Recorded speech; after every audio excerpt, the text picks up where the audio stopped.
ഈ കുട്ടി പാല് കുടിക്കാൻ പോകുമ്പോൾ ആ പാലെല്ലാം അവൻ്റെ തലയിലേക്ക് വീഴുന്നു. പിന്നെ അവനൊരു ഐസ്ക്രീം ആകുമ്പോൾ അതും അവൻ്റെ കയ്യിൽ നിന്ന് താഴേക്ക് പോകുന്നു.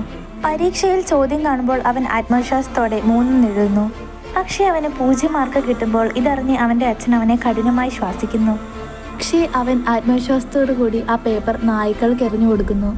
ഒരിക്കൽ ക്ലാസ് ടീച്ചർ അവനോട് പുസ്തകം വയ്ക്കാൻ പറഞ്ഞപ്പോൾ അവൻ പറയുന്നു അവനെല്ലാം തലതിരിഞ്ഞാണ് കാണുന്നതെന്ന്. എന്നിട്ടും ടീച്ചർ പറയുന്നു, ഹോ ഇത് നിന്റെ അടവല്ലേ മര്യാദയ്ക്ക് വായിക്കാനെന്ന്. ഇത് കേട്ട് ബാക്കി കുട്ടികൾ അവനെ കളിയാക്കുന്നു. അവനെ പഠിപ്പിക്കുന്ന വിഷയങ്ങൾ പോലും പല രീതിയിൽ കിടന്ന് കറങ്ങുന്നത് പോലെയൊക്കെയാണ് അവൻ കാണുന്നത്. കാരണം അവന് ഇസ്തിയ എന്ന പഠന വൈകല്യം ഉള്ളതുകൊണ്ടാണ്. പക്ഷേ ഇതറിഞ്ഞിട്ടും അവൻ്റെ വീട്ടുകാർ അവനെ മണ്ടൻ എന്ന് പറയുന്നു. അങ്ങനെ അവനെ ഒരു ബോർഡിംഗ് സ്കൂളിൽ കൊണ്ടുവിടുന്നു. പക്ഷേ അവിടെ അവൻ നിരന്തരം പീഡനം അനുഭവിക്കുകയാണ്. അവൻ്റെ കൂട്ടുകാർ അവനെ കളിയാക്കാനും തുടങ്ങി. ചിലർ അവനെ ചോക്കുകൊണ്ടെറിയുന്നു. അപ്പോഴാണ് അവർക്ക് പുതിയ ആർട്ട് ടീച്ചർ വന്നത്. അയാൾ ആ ക്ലാസ്സിൽ കുട്ടികളുമായി പാട്ടുപാടുകയും നൃത്തം ചെയ്യുകയും ഒക്കെ ചെയ്യുന്നു.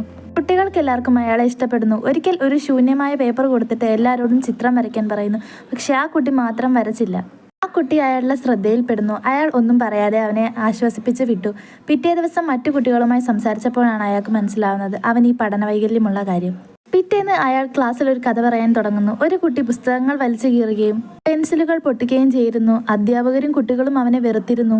ഇത് കേട്ടപ്പോൾ എല്ലാ കുട്ടികളും ചിരിക്കുന്നു. അവന് തോന്നിപ്പോകുന്നു ഇത് അവനെക്കുറിച്ച് പോലെ അവൻ്റെ ജീവിതം പോലെ ബന്ധപ്പെട്ടിരിക്കുന്നു. അവസാനം ആ അധ്യാപകൻ പറയുന്നു, ഞാൻ ഈ പറഞ്ഞത് ആൽബർട്ട് ഐൻസ്റ്റീനെ കുറിച്ചാണ്.